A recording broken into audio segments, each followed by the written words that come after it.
parler beaucoup, manger l'argent, voyager beaucoup seulement, mais travailler beaucoup, créer des choses, emploi des jeunes, non, non, non. Les dirigeants africains, les dirigeants sont comme ça. Les grandes gueules. Merci de nous rejoindre dans cette émission Les GG sur Radio Espace, mais aussi sur Espace TV. Merci à vous tous à l'international, mesdames et messieurs, plusieurs mois sauf à vous. Pour intervenir en direct dans notre émission, soit vous partez sur Twitter, c'est que je vous recommande d'ailleurs en fortement, hashtag Espace GG, sinon le numéro de téléphone qu'il faut composer pour nous envoyer des messages, c'est bien sûr le 00224 657 39 13 13. Avec plaisir, nous allons prendre vos messages en direct dans notre émission. Sinon, ça se passe évidemment chez Orange, au 8037. GG au 8037, évidemment opérationnel ce matin. Merci à vous tous. À l'international, Mohamed Diaby à la réalisation. Grand merci à Kabine Condé, à Mafata Sano à la régie. Mesdames et messieurs, bienvenue encore une fois plus dans cette émission. Au menu, on s'intéresse à l'actualité. En décembre 2019, à la Commission des Affaires étrangères du Parlement français, il questionnait le rôle du gouvernement de son pays dans la crise politique guinéenne. Le député Sébastien Nadeau du mouvement des progressistes, qui était donc opposé au changement constitutionnel en Guinée, dénonce le silence de l'Élysée sur la crise née de l'élection présidentielle du 18 octobre dernier. Lui qui suit avec beaucoup d'attention les dernières actualités politiques donc en Afrique de l'Ouest, invite au respect des droits humains et principes démocratiques en Guinée et en Côte d'Ivoire. Il est notre invité ce matin, Sébastien Nadeau, député français MDP. Il sera avec nous en direct dans notre émission Les GG sur Radio Espace Guinée. Polémique autour de la mort d'un prisonnier. Et là, Ibrahim Asso, interpellé dans le cadre des manifestations d'octobre dernier, a rendu l'âme avant-hier. Vous l'avez sans doute remarqué, confusion totale pour l'heure. Les proches ont semblé indiquer qu'il est mort à la maison centrale des suites de violences subies. Le ministère de la Justice, pour sa part, affirme qu'il est décédé à Ignazadine des suites de diabète. L'organisation guinéenne de défense des droits humains demande des explications. Nous aurons tour à tour dans cette émission ce matin Boubacar Sow, fille donc de la victime, Sekou Keïta, porte-parole donc du ministère de la Justice, et sur un direct matin chez les GG sur Radio Espace Guinée. D'autres sujets viendront s'ajouter à tout ceci, mesdames et messieurs. Continuez à réagir évidemment sur Twitter, hashtag Espace GG.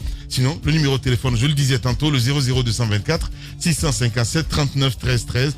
Avec plaisir, nous allons prendre en compte vos messages dans cette émission Les GG sur Radio Espace avec cette équipe évidemment. Avec nous, c'est bien sûr Jacques Lewaleno, à qui nous disons bonjour. Bonjour Lamine, bonjour à tous. Bonjour mon cher Roby. Bonjour Boubacar Sow, fils. Ouais, fils. Une erreur. Mais non, parce qu'il y a comme il y a le Moussa aussi, donc voilà quoi. En fait, on avait écrit Alimatou, après on a remplacé par Boubacar et puis on n'a pas prêté attention. Et il y a des nanas Boubacar? Ben oui, comme il y a, c'est pas grave. Comme il y a des nanas Moussa, mais bien sûr. Moussa. Il y a Idrissa aussi. Bien sûr. Il est terrible, c'est vrai qu'il y a des mecs Hiero. Big up au ministre Hiero. Bien. On va pas dire Madame Hiero, mais monsieur le ministre. Il a un problème, il a un gros problème, Madame Hiero. Je ne sais pas trop ce qui se passe avec lui. Il est incroyable, Roby. Juste égal à lui-même. Intenable. Ben oui, c'est comme ça aussi. Mais je ressemble à un de ses fils, Madame Hiero. Bien. Je du point de vue caractère, oui. Caractère. Elle me l'a dit, ouais. Ben voilà. Donc voilà. Tous contre un, quoi. Il va à contresens, Roby. Voilà. Toujours. Et ça, c'est juste extraordinaire. Évidemment, Jacques, on s'intéresse à l'actualité. À quand le rétablissement normal de l'Internet? Vous posez cette question ce matin, mon cher Jacques. C'est une question parce que on a dit à un moment donné que c'était nécessaire. En tout cas, même nous qui n'avions pas été, si vous voulez, informés de la démarche du gouvernement, parce qu'à l'époque on avait dénoncé cela, si on avait besoin de restreindre un peu la liberté d'expression en diminuant un peu l'accès à l'Internet, le débit d'Internet, on avait dit que le minimum c'était d'informer la population sur le bien fondé de cette démarche. Ça n'a pas été le cas et je crois que c'était fait pour des violences et parce que les gens utilisaient les réseaux sociaux pour inciter à la violence, à la haine, au meurtre. Maintenant, cette étape est dépassée, mais c'est comme si le gouvernement voulait dire, bon, on n'a qu'à rester comme ça. Je crois non, on ne peut pas rester comme ça. Il faut qu'on... Mais il y a l'Internet quand même. Oui, il y a l'Internet. Oui, le mobile n'est pas encore rétabli. Comment ça? Peut-être Facebook. Mais bien sûr, bien sûr. Mais c'est bien cela. Il faut pouvoir rétablir. Il faut du Facebook, il faut de l'Internet. C'est parce que le débit est réduit qu'on ne peut pas accéder, n'est-ce pas, Les grandes gueules. à Facebook et à... Vous êtes un adepte de Facebook, hein, Jacques Léwa. Je ne suis pas le seul consommateur d'Internet. Je crois qu'il y a d'autres. C'est une restriction à la liberté. Il faut permettre quand même à ce que les gens accèdent quand même à ce réseau social qui est pour l'instant le plus prisé dans notre pays, quoi qu'on dise. Je crois qu'il faut maintenant songer à lever cet embargo. Ça a duré beaucoup et les raisons qui ont prévalu à cette mesure, à la prise donc de cette mesure, vous êtes approché un petit peu. Ne reste plus là. Non, ils sont muets. Vous êtes approché un petit peu. On s'est approché du ministère. Ils sont muets. Ils ne veulent pas s'exprimer là-dessus. Je pense que c'est une décision gouvernementale qui a été prise. Jacques a bien campé la situation. Cela répondait à une nécessité parce qu'on a vu que au lendemain des présidentielles, il y avait beaucoup de gens qui utilisaient ce canal de Facebook pour communiquer. Notamment, ça a suscité beaucoup d'émoi et ça a permis aux gens à un moment donné de diffuser des vidéos à caractère très difficile, surtout pour les enfants. Et je pense que aujourd'hui nous avons dépassé cette époque. C'est un moyen de communication, Facebook. C'est comme si on coupait toutes les radios et toutes les télés. Je pense que pour moi aujourd'hui la nécessité de libérer Facebook, on n'est plus en période de tension entre guillemets. Je pense qu'il faut le libérer maintenant. C'est une atteinte grave à la liberté d'expression parce que c'est un canal de communication entre les populations. Ce n'est pas seulement prisé en Guinée, Jacques, c'est par le monde, par le monde entier. On se souvient que les États-Unis aussi, pendant la présidentielle, avaient pris des mesures, mais pas des mesures aussi drastiques que les nôtres. Ils ont libéré de leur côté. Je pense qu'aujourd'hui, il est nécessaire que le gouvernement lâche un peu prise par rapport à Facebook. On va pas passer toute notre vie quand même sur VPN pour pouvoir nous connecter. Et ça, c'est très dangereux d'ailleurs. Oui, justement. VPN, c'est très dangereux parce que vous avez toutes les possibilités avec VPN de prendre vos données, tout ça. Absolument. Je pense qu'aujourd'hui, c'est important. Le ministre Koulibaly, qu'on a essayé de joindre plusieurs fois il y a quelques semaines pour qu'il puisse s'exprimer, moi personnellement pour qu'il puisse s'exprimer là-dessus, mais c'est mutus, bouche cousue pour le moment. Je pense que c'est important que... Mais il le fera pas, qu'est-ce que tu crois? Mais enfin, quand le président lui-même donne des instructions en conseil des ministres, mais à un moment donné, à quoi ça sert le rôle du ministre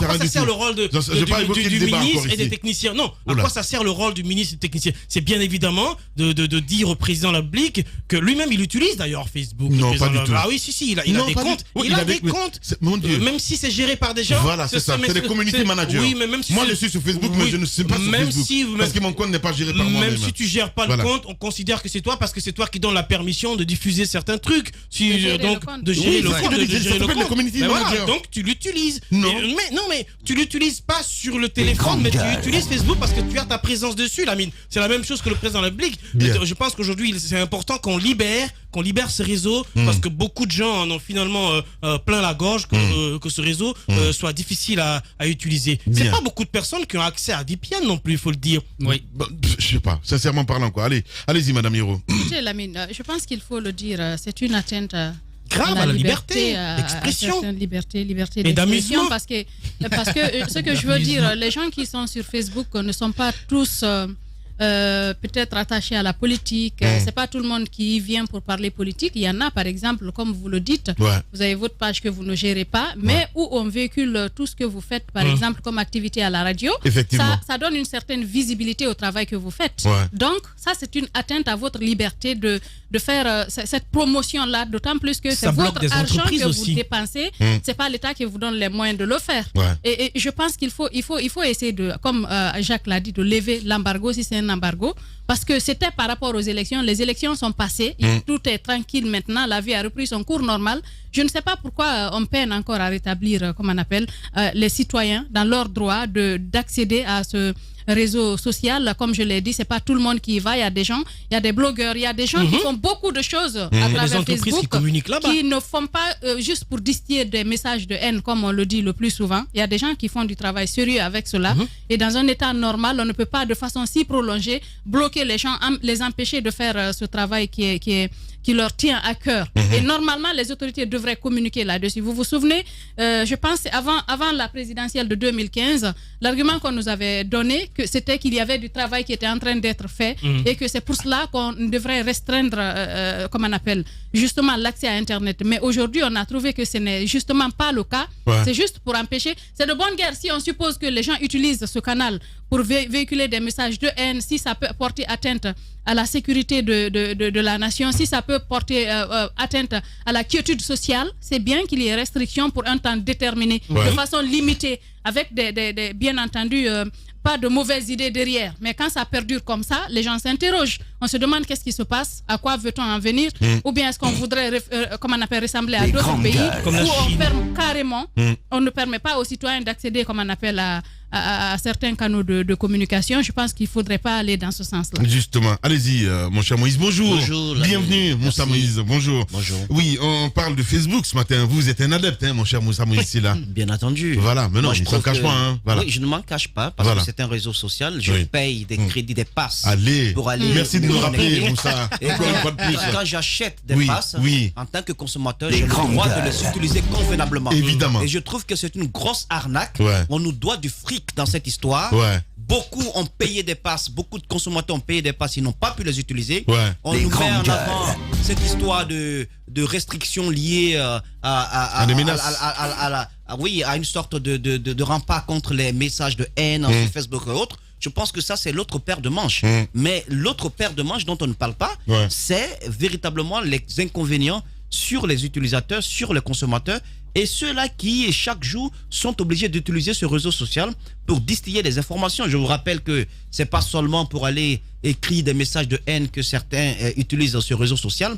Tous les grands sites Internet ont des pages Facebook. Donc, c'est une plateforme qui est utilisée pour donner de l'information également. Donc, en le bloquant de la sorte, parce que c'est un blocus, eh bien, vous empêchez des citoyens d'aller donc d'aller s'informer. Et je trouve que le mutisme qu'il y a autour de cette histoire, c'est vraiment regrettable. D'ailleurs, nous n'avons pas dans ce pays un débit de connexion acceptable, qui, à l'image des pays de la sous-région. On dirait qu'on n'est même pas en train de parler de câbles sous-marins et de connexion à haut débit. On dirait que nous sommes encore au XXe siècle. Eh bien, vous n'avez pas la bonne connexion et on a quand même l'audace de restreindre le petit débit qui sort.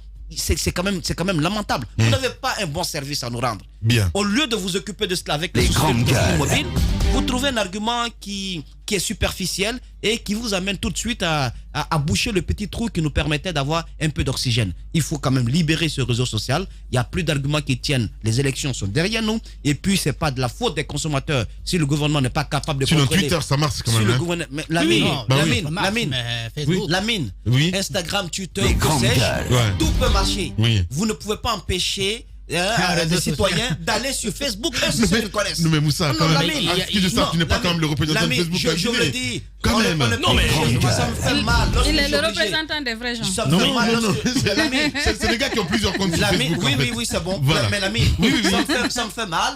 Lorsque je suis obligé de passer par l'Azerbaïdjan pour me connecter en Guinée, il faut pas, je Moussa. passe par Croatie. C'est dangereux. Non mais qu'est-ce que je voulais que je fasse? Non, c'est dangereux. D'accord, c'est dangereux. C'est dangereux. Le téléphone aujourd'hui, c'est une arme. D'accord. Il y a tellement de choses dedans. Demain, on peut prendre toutes tes données, Moussa, et le publier sur Facebook. Non, il n'y a rien. Même Facebook. Non. Si tu le veux. Je vous dis, Lamine. Je te conseille. Je t'aime bien, Moussa, je te conseille. Lamine. Ce que je demande, ce que je souhaite. Même les que vous données de compreniez, Twitter, on peut les prendre. Même Instagram, on peut les prendre aussi. Par VPN. Non, mais je veux dire, ils n'ont pas forcément besoin de VPN pour prendre vos données. Lamine. Zuckerberg et autres, là, ils ont déjà les moyens de prendre les données. Ils ont déjà les données de tout le monde. Tu parles. Il ne s'agit pas de nous dans ce studio. Il s'agit quand même de nombreux consommateurs qui utilisent ce réseau social pour s'informer, qui utilisent ce réseau social pour se divertir. On ne peut pas fermer les yeux sur ces consommateurs-là. C'est une arnaque parce qu'ils payent des passes. Il faudrait qu'on pense à les dédommager. On ne l'a pas fait après les élections. On nous envoyait des messages genre excusez-nous pour le désagrément. D'ailleurs, nous le reconduisons pour 10 jours. On n'a jamais été reconduit, c'est faux. Moi, j'ai pas reçu ça. Et puis le gouvernement. C'est une grosse arnaque. Le gouvernement. Oui, Orange. Le gouvernement ne doit pas démissionner en plus. Parce que on ne peut pas dire, puisque le gouvernement ne peut pas, à travers le ministère de la Justice, sanctionner des personnes qui se rendent responsables ou coupables d'appel à la haine et au meurtre. Donc on prive tout le monde. Non, c'est pas tout le monde qui appelle au meurtre. il faut que le gouvernement se dote des moyens pour sanctionner des personnes qui utilisent, n'est-ce pas, ce réseau social à des fins inavoués. Je crois que c'est cette démarche qui doit être entreprise au lieu de priver tout le monde parce qu'il y a une poignée de personnes qui prennent, n'est-ce pas, Facebook pour une arme à utiliser contre des citoyens guinéens. Ça, voilà. C'est dans ce sens qu'on doit procéder. Voilà, et vous êtes sur Espace TV, bienvenue. Les grandes gueules sur Espace, c'est la représentativité de la diversité de la société guinéenne. Ils n'ont jamais peur de défendre leurs idées. Entre débats animés, accrochages et éclats de rire, 2 heures de talk-show pour parler, décrypter et débattre de l'actualité et des véritables préoccupations des Guinéens. De 9h à 11h sur Radio Espace et en simultané sur Espace TV. Tous les matins aussi sur Espace TV. Merci à vous qui nous rejoignez sur cette chaîne disponible ici en Guinée via StarTime, entre autres. Vous nous regardez également du côté du Mali via TNT South Africa. Merci à vous tous à l'international via le SES 5. Mesdames et messieurs, au menu, on s'intéresse à l'actualité. En décembre 2019, à la Commission des Affaires étrangères du Parlement français, il questionnait le rôle du gouvernement de son pays dans la crise politique guinéenne. Le député Sébastien Nadeau du mouvement des progressistes qui était donc opposé au changement constitutionnel en Guinée dénonce le silence de l'Élysée sur la crise née de l'élection présidentielle du 18 octobre dernier. Lui qui suit avec beaucoup d'attention les dernières actualités politiques en Afrique de l'Ouest, invite au respect des droits humains et principes démocratiques donc en Guinée et en Côte d'Ivoire. Il est notre invité ce matin, mesdames et messieurs, vous allez la voir sur le coup de 10h sur Radio Espace Guinée. Sébastien Nadeau, député français MDP, il sera ce matin en direct sur Radio Espace. Polémique autour de la mort d'un prisonnier, Elhadj Ibrahim Sow, interpellé donc dans le cadre des manifestations d'octobre dernier, a rendu l'âme avant-hier. Confusion totale pour l'heure. Je le disais à l'entame de l'émission, les proches ont semblé indiquer qu'il est mort à la maison centrale des suites de violences subies. Le ministère de la Justice, pour sa part, affirme qu'il est décédé donc à Niasdine des suites de diabète. L'organisation guinéenne des droits de défense des droits humains demande des explications. Nous aurons tour à tour dans les GG ce matin Boubacar Sow, fils de la victime, Sékou Keïta, porte-parole du ministère de la Justice. Ils seront en direct ce matin dans cette émission les GG sur Radio Espace Guinée. Direction Kaloum, mon cher Moïse, on a vu hier, voilà, je sais pas, est-ce qu'on peut dire, parce qu'on parle, si on arrivait à la privatisation de l'hôtel, je parle de l'hôtel Novotel, voilà, c'est bien ça. L'hôtel de l'indépendance. Ouais, c'est bien ça, l'hôtel de l'indépendance. Voilà. Grand hôtel de Conakry, on appelle. Oui. Une privatisation envisagée. Oui, c'est déjà acté, je pense. Depuis le mois d'août 2019, il y a que l'État guinéen donc a cédé une société sud-africaine, SNA, donc les droits d'exploitation, les droits d'extension, de rénovation et d'extension de ce patrimoine national. Et ça s'étend sur 2 ans pour la rénovation, 4 ans au niveau de l'extension parce qu'ils doivent construire 18 tours. Mais sauf que au-delà de la question de la privatisation, il y a la question de la gestion du capital humain qu'il y a à l'hôtel, qui travaillent là depuis des décades et qui n'ont pas vu leur situation évoluer. Ces travailleurs ont été contraints, parce qu'il faut le dire ainsi, de participer au déshabillage, entre guillemets, de tout l'hôtel, de toutes les chambres, afin de sortir tout ce qu'il y avait comme biens, meubles à l'intérieur et tout, pour permettre donc que les travaux de rénovation et d'extension puissent démarrer. Il leur a été dit que durant les différents temps, c'est-à-dire 2 ans pour la rénovation et 4 ans pour l'extension, ils vont quand même bénéficier d'un traitement salarial durant 24 mois. On les a pas licenciés. Ça n'a pas été fait. Ils sont en chômage, ils sont licenciés. Je peux appeler ça chômage technique parce qu'ils ne reçoivent, en tout cas aux dernières nouvelles que j'ai pu avoir, ils ne reçoivent pas grand-chose. Les promesses qui leur ont été faites, c'est le traitement durant 24 mois salarial, et puis pour éviter qu'ils soient à la maison, ils allaient être dispatchés à Bel Air, parce que nous apprenons que Bel Air est également tombé dans l'escarcelle de ces Sud-Africains, parce qu'il faut enquêter sur cette société sud-africaine. Comment elle est entrée en Guinée et comment aussi facilement on a pu leur donner le contrat, quelle est l'activité principale de SNA du côté de Pretoria? Est-ce qu'ils sont dans l'hôtellerie comme activité principale? Parce que souvent, on nous berne en Guinée avec quelques peaux blanches quand elles descendent. Eh bien, on a l'impression qu'ils ont toute la science infuse et qu'ils sont experts dans le domaine pour lequel on leur donne des contrats, alors qu'il n'en est rien. Nous prenons des nettoyeurs du côté de la France et qui nettoient les égouts, on vient faire d'eux ici des ingénieurs. C'est comme ça qu'on arnaque le peuple, on leur donne des contrats juteux et bien entendu, les dessous de table ne manqueront pas. Donc, les réponses, les garanties qui ont été données aux travailleurs n'ont pas été respectées, ils n'ont pas été déployés ni à Bel-Air, ni du côté de Cancan, afin qu'ils ne soient pas à la maison en chômage technique. Donc, ils ont été stupéfaits de voir à la télévision nationale que les travaux allaient à bon train, alors qu'ils n'avaient pas encore été réglés convenablement. Donc, je trouve qu'on part au plus précis dans la recherche d'un bilan, d'une image, en ne pensant pas à ceux-là qui se sont quand même battus durant des années dans cet hôtel, dans des conditions assez difficiles. Et ces Sud-Africains, je ne sais pas s'ils ont réglé la facture, mais ils devaient à l'hôtel quand même un montant d'un peu plus de 200 millions de francs guinéens par rapport aux prestations. 200 millions? Oui, de francs guinéens. Donc il y a tout cela. 200 millions? Oui, un peu plus de 200 millions. Donc par rapport aux prestations qui ont été faites là. Donc le syndicat saura nous en dire plus. Mais c'est quand même regrettable qu'on ne pense pas, encore une fois, aux Guinéens lorsqu'on décide de céder quand même un patrimoine. C'est quand même un patrimoine historique.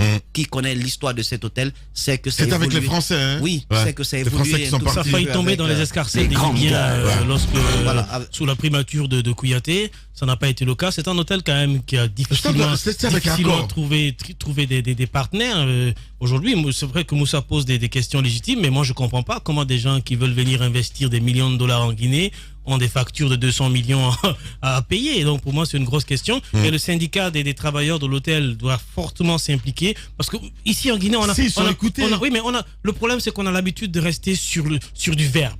Quand vous venez, on vous dit oui, mais on va vous donner ça, on va vous donner ça. Il faut que ce soit écrit.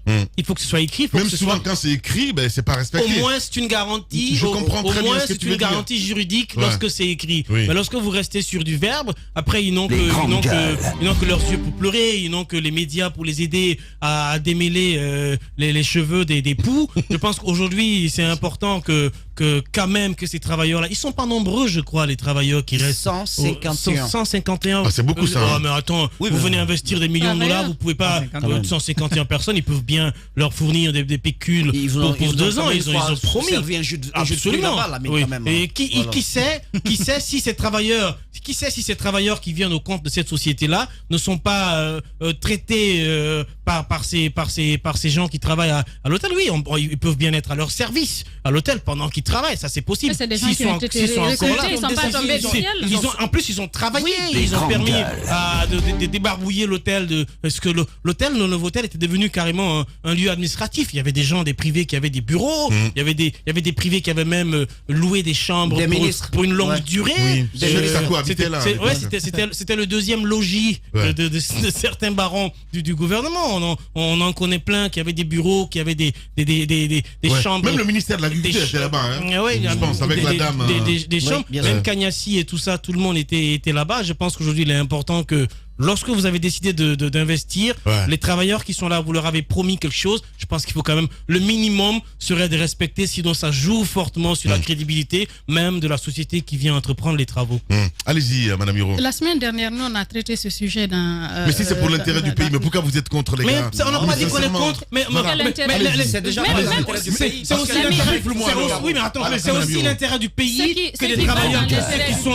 Voilà, que ces Guinéens qui étaient là, qui puissent rentrer dans leurs droits. Les travailleurs du pays. Absolument. Mais 151 par au moins 8 personnes. Moussa, je te vois trop nationaliste.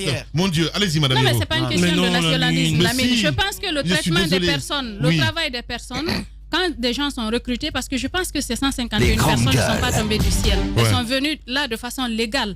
Et quand elles travaillent, il faut les traiter comme telles. Nous avons suivi la conférence, comme on appelle, de ce syndicat la semaine dernière, où on nous a parlé, où on a expliqué des situations où des gens sont tombés malades. On parle d'une dame, par exemple, du nom de Mariam, qui est tombée malade, qui n'a pas été prise en charge comme cela se devrait, et finalement elle est décédée.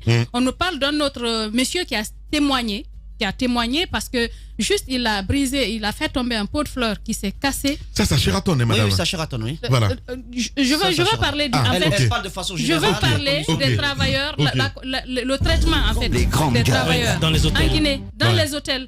Et quand vous parlez de nationalisme, je pense que c'est pas une question de nationalisme. Les droits des personnes. C'est pas du nationalisme. Non, Lamine, les personnes quand elles travaillent doivent être traitées de façon digne et respectueuse. Ce sont des êtres humains. Et on le dit dans la Déclaration universelle des droits de l'homme. Les êtres humains naissent libres et égaux en droit et en dignité. C'est pas parce que vous êtes le chef, parce que vous avez plus de moyens que vous pouvez regarder quelqu'un qui de façon misérable parce qu'il vient travailler à votre service. Je pense qu'il faut respecter ces gens-là, ces personnes, parce que c'est des pères de famille, des mères de famille qui viennent travailler. Le jour où ces personnes sont invalides, il faut les traiter comme la réglementation l'exige. Ça, c'est pour cet autre cas. Vous savez ce qui se passe dans ces hôtels-là. Il y a quelquefois des femmes qui sont victimes des choses dans ces hôtels qu'on ne peut... En fait, il se passe des choses extraordinaires. Il ne faudrait pas que, parce que c'est en Guinée, et parce que c'est ce qui se passe, la façon dont vous parlez du sujet, Lamine, vous dites que c'est du nationalisme. C'est comme cela qu'on traite les Guinéens, parce qu'on suppose qu'en Guinée, un Guinéen n'a pas le droit d'avoir un niveau de vie normal comme le serait un expatrié. Non. Les expatriés, par exemple, sont traités en roi, mais les Guinéens, c'est autre chose. Vous ne me comprenez pas. Enfin, quand je parle de nationalisme, évidemment, c'est genre rien ne doit partir avec les étrangers et tout ça. Moussa, il faut que tu sors un petit peu. Même si quelque chose part avec les étrangers, il faudrait que les Guinéens aussi puissent bénéficier. Non, oui, je suis désolé. Vous allez dans les grands hôtels. Moi, j'ai côtoyé certains cuisiniers, notamment certains serveurs, qui passent tout leur temps à humer les bons plats qui sont servis. Qu'ils servent eux-mêmes. Qui servent eux-mêmes. Mais vous savez quoi? Ils n'ont même pas le droit d'en manger. Mais c'est terrible. Non, mais ce que moi je voudrais dire pour terminer, je voudrais dire pour terminer, quand on dit que le syndicat n'est pas fort, justement, un syndicat doit être fort. Un syndicat doit se faire écouter. Un syndicat, sa voix doit passer. Et si ça ne marche pas, il faudrait que le syndicat tape du poing sur la table, fasse des négociations. C'est ça un syndicat. Ils ont un syndicat mou là-bas. Qui a une voix forte qui se fait écouter. Parce que si vos revendications ne passent pas, vous êtes à mesure de faire arrêter les activités. C'est comme cela un syndicat. Il ne faut pas dire que oui, ils ne sont pas entendus. Ils servent à quoi alors s'ils ne se font pas écouter? On vous dit que ce patrimoine a été cédé aux Sud-Africains et ces Sud-Africains n'ont pas réglé en accord avec l'État la situation de 151 personnes. Depuis que les Français sont partis. Vous dites qu'on parle de nationalisme? Depuis, oui, c'est pas une justement, question depuis que les Français sont partis. Qu'est-ce que c'est devenu l'hôtel là? Là, c'est toi qui fais du nationalisme français. Là, c'est toi qui fais du nationalisme français. On peut tout faire, du nationalisme, du chauvinisme, quel que soit ce que vous voudrez, tant que le Guinéen n'est pas considéré à la dimension de sa valeur. C'est pour ça qu'on n'avance pas en fait. Si, je suis désolé, mais non. Vous savez parce que vous dites non, mais avec les étrangers ça va pas bien se passer. Non, sort ça de ta tête, on n'est pas sous la même longueur d'onde, Lamine. Je suis désolé. C'est une honte que l'on passe au capital financier. Là, ça glisse vraiment chez toi. Ça glisse. Non, ça glisse sérieusement. Allez-y, Moussa. Ce que je souhaite vous dire, regardez par exemple au début de la session de ce patrimoine. Le 6 août 2019, ce courrier dont je vais vous lire le contenu. À l'époque, la directrice, celle qui faisait office de directrice générale de l'hôtel, elle répond au courrier donc informant les travailleurs que l'hôtel a été cédé aux Sud-Africains. Asmao, Madame Doucouré. Alors, nous accusons réception de votre courrier. Nous avons pris bonne note de la signature de la dite convention relative à l'extension et la rénovation de l'hôtel avec des partenaires sud-africains. Nous vous informons que nous n'avons été ni associés, nous n'avons été associés ni de près ni de loin à l'élaboration des données technico-financières de ce document. Nous vous notions que la direction de l'hôtel a été nommée par décret qui, pour nous, démontre la confiance du chef de l'État à notre endroit. Nous sommes dans l'obligation de gérer l'hôtel jusqu'à ce qu'un autre décret nous envoie à d'autres fonctions. Aussi, nous vous rappelons que ces mêmes Sud-Africains doivent donc à l'hôtel une somme d'environ 216 millions de francs guinéens qui n'ont pas été acquittés à ce jour. Donc nous comptons utiliser cet argent dans la paye des salaires de ce mois, donc du mois d'août 2019. Je ne sais pas si cette facture a été réglée depuis lors, mais je dis, vous vous rendez compte déjà avec ce courrier de l'ancienne directrice que les choses ont été faites à l'emporte-pièce. On n'a pas trop tenu compte de la situation des travailleurs. On a tenu compte rapidement d'un investisseur qui vient, qui essaye de de mettre son argent là sans penser au capital humain. Moi, je parle de cela. Donc, c'est important de noter que quand on investit dans un pays, on pense d'abord aux travailleurs. On pense d'abord aux travailleurs. Et ensuite, on peut penser aux infrastructures. Allez-y, Jacques Liwa. Du nationalisme, ça m'intéresse quand même. Vas-y, oui, défoule-toi. Oui, absolument. Si tu ne disais pas ça, tu n'étais pas guinéen. Et d'ailleurs, mais sincèrement, il semblerait que la dame a fait les frais suite à ce courrier, Moussa. Allez-y. Là, plutôt, je vais vous étonner parce que j'ai envie de pencher un peu de votre côté. Parce que on a quand même essayé, après le départ des Français, l'État guinéen a nommé donc deux directeurs. D'abord par Capi, et puis on va fermer ça en 2016 pour impôts non payés.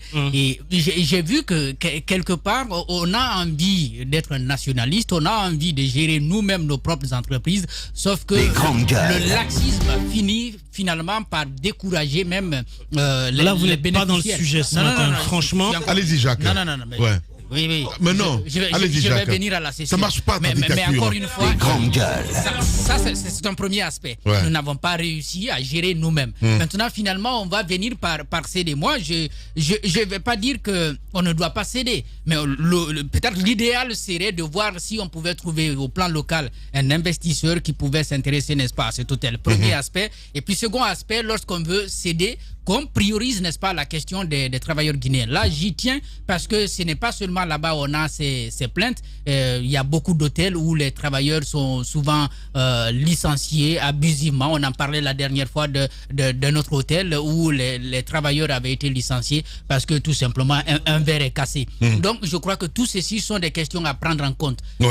On cède. Et puis derrière, il n'y a pas tellement d'éléments parce que lorsqu'on est passé d'un directeur à une directrice, je ne sais pas quelle évaluation on a pu faire pour s'assurer qu'on était soit sur le bon chemin ou on n'était pas sur le bon chemin. En tout cas, on n'a pas suivi les raisons fondamentales qui ont amené, n'est-ce pas, l'État guinéen à retirer tout simplement la gestion dans les mains de cette dame pour aller avec un investisseur étranger. Voilà, Jacques Lewadeno. Allez, nous allons partir sur le terrain avec ce témoignage, évidemment. Keïta, en direct ce matin chez les GG. Bonjour Keïta.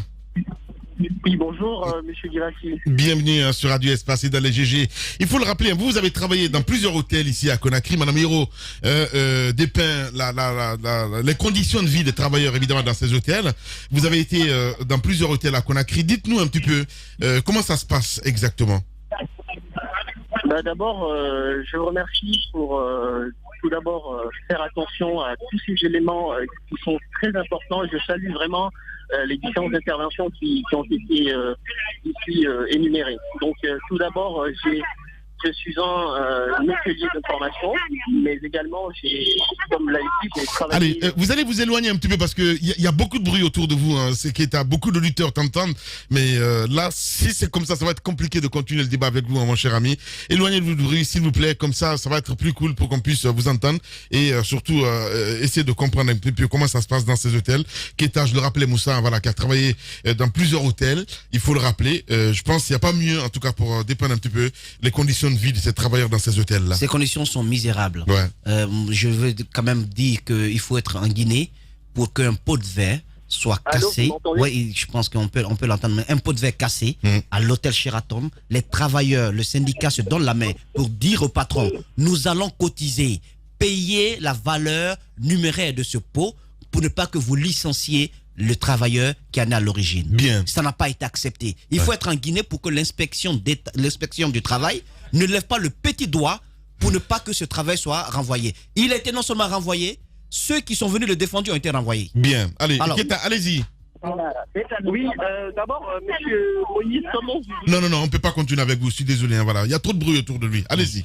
Il faut le dire pour corroborer avec Moussa. On reçoit des témoignages vraiment anonymes de certains travailleurs dans certains hôtels, mais qui après nous demandent de ne pas être trop large dans la diffusion de l'information parce qu'ils risquent tout simplement, eux, de perdre comme ce qui se passe du côté de Sogipa. Il se passe beaucoup de choses. Il se passe beaucoup de choses là-bas. Il se passe du Nafissatou Diallo, il se passe beaucoup de choses, mais enfin, c'est une façon de donner l'image. Permettez-moi l'expression. Mais attendez, bien sûr qu'il se passe du Nafissatou Diallo dans les hôtels de Guinée, mais les bonnes femmes n'ont pas le courage de lever le ton et d'aller dans les médias pour en parler, pour craindre de perdre leur boulot, parce que tout simplement, le marché du travail est pauvre, le syndicat doit être fort, le syndicat des travailleurs des hôtels doit vraiment se lever. C'est dégoûtant ce qui se passe pour les travailleurs dans la plupart de ces hôtels. Au-delà de tout le luxe que vous pouvez voir, c'est des gens qui traversent vraiment des journées pénibles, des journées non seulement pénibles du point de vue pécunier, des journées pénibles du point de vue moral, parce que vous vous rendez compte qu'un patron d'hôtel peut tout simplement vous injurier ou vous manquer du respect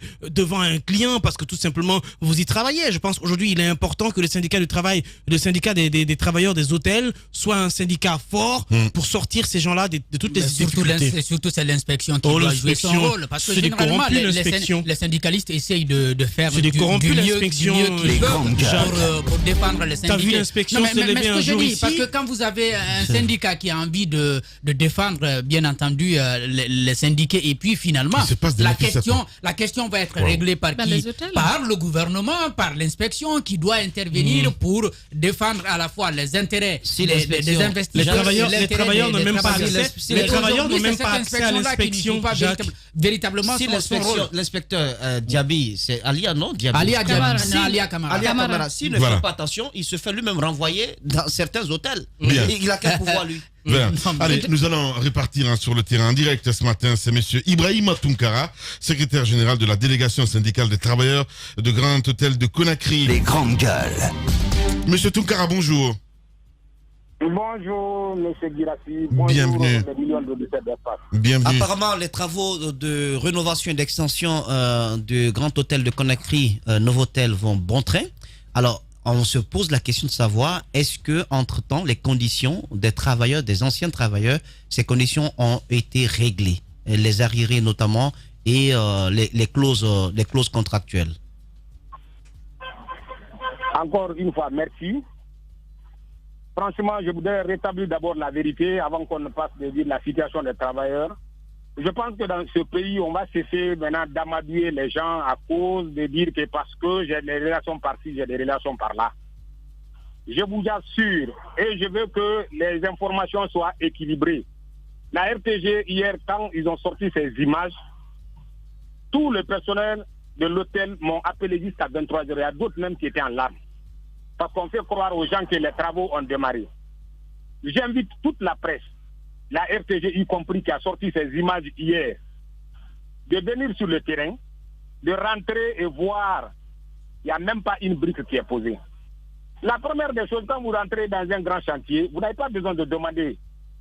Vous voyez des matériels entreposés, vous voyez des conteneurs, vous voyez des machines. Mais depuis que l'hôtel là a été déshabillé, on a arrêté les travaux de l'hôtel. Vous pouvez prendre des informations à partir de notre département de tutelle. On a arrêté les travaux hôteliers à partir du mois de septembre 2019. Par la jeunesse de la chose, les gens là sont rentrés en possession de l'hôtel le 9 août. Et ce jour, dans la salle, il y avait un parterre de personnalités haut placées de ce pays, dont le maître de cérémonie était M. Nabi Soufkiri Bangoura. Et j'ai toujours réitéré ça partout où je passe. Il nous a dit ceci. Sur instruction du président de la République, le professeur Alpha Condé, la FNA a accepté de garder tous les employés avec paiement intégral de leur salaire durant la période de la rénovation. La phase de projet de rénovation était de 2 ans. Le délai contractuel était de 2 ans. Donc 9 août 2019, 9 août 2021, normalement, le Grand Hôtel de l'Indépendance devait encore réouvrir ses portes. Donc, ils nous ont mis la pression. Tout le monde a applaudi dans la salle pour dire que oui, ça c'est déjà bon. Personne n'a eu ça. Dire que l'entreprise qui est venue reprendre une société est en train encore de garder le personnel pour pouvoir vraiment les utiliser jusqu'à la phase de projet et à la fin du projet. Ceux qui auront la chance d'être reconduits seront reconduits. Ceux qui seront vieux ne pourront pas travailler, vont valoir leurs droits à la retraite. Ça, tout le monde était content. Alors, au mois de septembre, ils ont dit que l'imminence des travaux était là, que le partenaire sud-africain mettait la pression, il fallait que les travaux démarrent. Donc, ces travaux-là ont été effectués, imaginez, par le personnel hôtelier. Nous ne sommes pas des menuisiers, nous ne sommes pas des manœuvres, nous ne sommes pas des forgerons ou différents. Nous sommes des hôteliers. Parmi les hôteliers, les cuisiniers, les restaurateurs, les réceptionnistes, les administrateurs, mais tout le monde s'est mis à la tâche pour déshabiller les 217 chambres de l'hôtel avec leur contenu. On les a déshabillés, on les a fait descendre du 12e étage au rez-de-chaussée. Imaginez avec quelle souffrance. Les ascenseurs, ces bagages-là ne pouvaient pas rentrer dans les ascenseurs. Les uns et les autres étaient blessés. Je prendrai l'exemple sur moi-même en tant que secrétaire général, je n'étais pas assis au bureau. Je me suis blessé au mois d'octobre, je me souviens encore, le 19 octobre. Mais il n'y a pas eu de soins. Les gens là, vous travaillez, ils ne donnent même pas à manger. Même les sachets d'eau, le jour où j'ai demandé, il fallait acheter des paquets d'eau pour que les gens qui transportent cela, qui arrivent à se désaltérer, ils m'ont dit qu'il fallait qu'ils envoient ça là en Afrique du Sud. J'ai dit quoi? Le paquet d'eau qui coûte 10 000 francs, il faut envoyer ça en Afrique du Sud. Donc finalement, une semaine après, moi je continue à payer. Finalement, j'ai dit que je ne pouvais pas payer. Donc bref, ça là, c'était un rappel. On a déshabillé ça, mais la promesse était quoi? Vous nous aidez à faire ces travaux-là rapidement, on va commencer à rénover. L'extension allait prendre 4 ans, parce que c'était la construction d'une tour de 18 étages. D'une tour de 18 étages, et faire une marina à côté. Parce qu'ils ont pris l'hôtel, d'après M. Kirib, ils ont pris l'hôtel de GHI, après on les a encore octroyé Bel Air. Ils ont dit, pendant la phase de rénovation ici, ceux qui ne seront pas des bravalis, qui ne pourront pas faire certaines choses, vont être redéployés à Bel Air. Moi, personnellement, j'ai effectué une mission avec ces signatures de ce projet. Nous sommes allés sur le terrain, on a trouvé qu'il n'y avait pas une capacité d'absorption du personnel de l'hôtel ici, parce que nous sommes au nombre de 151. Oui. Et à Bel Air, là-bas, il n'y a que 45. On va aller très vite, parce que donc, minutes, monsieur Tunkara, en somme, rien n'a été réglé. Maintenant, je vous informe d'abord. Oui. De passage, vous allez voir la clôture qui est là. Cette clôture, tous les travaux qui sont là-bas ont été effectués par le personnel de l'hôtel. Même les indemnités qu'ils ont promis de payer, ils n'ont pas été payés. Même en août. Comme ils nous ont dit, maintenant, aujourd'hui, qu'est-ce qui bloque? Est-ce qu'en août, lorsque la dame Doucouré partait, elle avait quand même demandé à ce qu'il y ait, si vous voulez, une utilisation d'un montant que les Sud-Africains vous devez pour pouvoir régler certains travailleurs? Ça n'a pas été fait. Les 216 millions. Ça n'a pas été fait. C'était à la hauteur de 200 et quelques millions.